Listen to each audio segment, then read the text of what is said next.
Hi అండి, నేను మీ doctor Soujanya, gynaecologist from Shravani hospital KBHP branch. What are the red flags that you have to see your gynaecologist? అంటే మీరు మీ గైనకాలజిస్ట్ని ఎప్పుడు కలవాలి. First of all, irregular periods తరచూ వచ్చిన, పీరియడ్స్లో విపరీతమైన అబ్డామినల్ పెయిన్ ఉన్న, పీరియడ్స్ మీకు వచ్చినప్పుడు ఎక్కువ మోతాదులో అంటే క్లాట్స్ కానీ లేదా ఎక్స్ట్రా ప్యాడ్స్ వాడాల్సిన అవసరం ఉన్నప్పుడు, లేదా పీరియడ్స్ మీకు డిలే అవుతున్నా, స్కిప్ అవుతున్నా ఇంపార్టెంట్గా కలవాల్సి వస్తుంది. నెక్స్ట్, ఇన్ఫర్టిలిటీ అంటే పిల్లలు అవుతానికి, కన్సీవ్ అవుతానికి ప్రాబ్లం ఉన్నప్పుడు కపుల్ వచ్చి గైనకాలజిస్ట్ని కలవాల్సి వస్తుంది.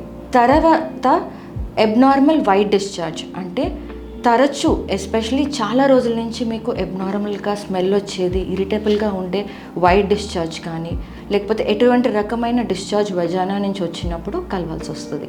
లోవర్ అబ్డామిన్, పొత్తి కడుపులో మీకు భారంగా అనిపించిన లేదా పొత్తి కడుపులో మీకు ఎప్పుడు ఫుల్నెస్ అనిపించి యూరిన్ మోషన్ వెళ్ళిన తర్వాత కూడా మీకు నొప్పిగా ఉన్నప్పుడు కూడా కలవాల్సి వస్తుంది. ఇవే కాకుండా regular checkups of a pregnancy కూడా ఇంపార్టెంట్. అంటే ప్రెగ్నెన్సీ టెస్ట్ పాజిటివ్ నుంచి డెలివరీ వరకు కూడా రెగ్యులర్గా మీరు మీ గైనకాలజిస్ట్ని కలవాల్సి వస్తుంది. ఇదే కాకుండా యూరినరీ కంప్లైంట్స్ కూడా మీరు కన్సిడరేషన్లో పెట్టుకోవాలి.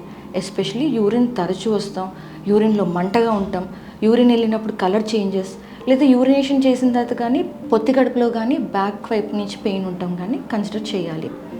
ఇవే కాకుండా బ్రెస్ట్ అనేది కూడా ఇంపార్టెంట్. బ్రెస్ట్లో మీకు అబ్నార్మల్గా ఏమైనా లంప్స్ లాగా అంటే ఏమైనా గడ్డలాగా తగిలినా, లేదా బ్రెస్ట్ ముట్టుకున్నప్పుడు సివియర్గా టెండర్నెస్ పెయిన్ ఉంటాం, లేదా బ్రెస్ట్ నుంచి ఏమైనా సెక్రేషన్స్ వచ్చినప్పుడు కూడా మీరు మీ గైనకాలజిస్ట్ని కలవాలి. ఇవే కాకుండా మీరు రొటీన్గా మీ రెగ్యులర్ హెల్త్ చెకప్స్ కూడా ఏవైతే యాన్యువల్గా ఉంటాయో దానికోసం కూడా మీ గైనకాలజిస్ట్ని ఫ్రీక్వెంట్గా కలవాల్సిన అవసరం పడుతుంది. So keep all these red flags in your mind and do consult your gynecologist at the earliest. Take care.